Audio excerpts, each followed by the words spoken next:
Wilujeng sumping pamirsa, patepang deui sareng simkuring Irfan dina warta info saputar Cirebon.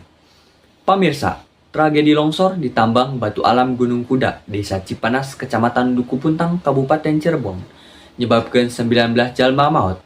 Aya sababaraha tersangka jeung tanggung jawab hukum.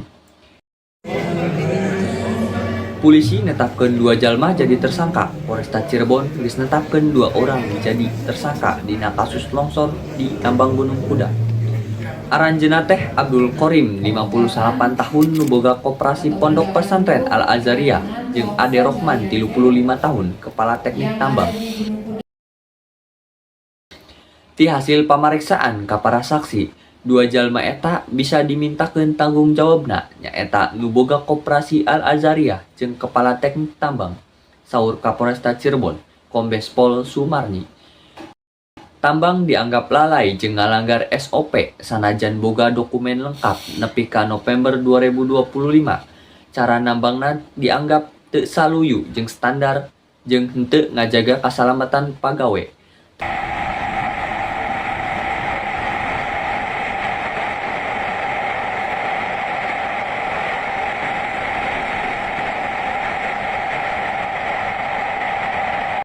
Tersangka AK tetep maksa pikeun neruskeun kagiatan tambang jeung merentahkeun AR pikeun ngajalankeun operasional tambang, saur Kabid Humas Polda Jabar, Kombes Pol Hendra Rohmawan.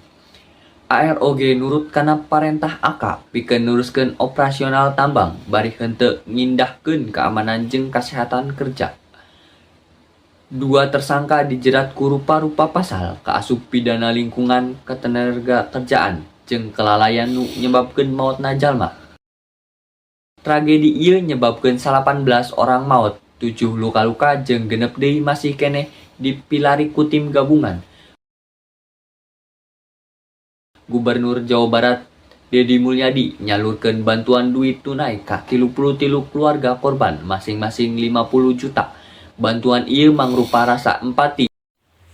Sakitu warta info saputar Cirebon dinten ayeuna. Abdi Irfan pamit undur diri, hatur nuhun kanggo dugi katepang deui.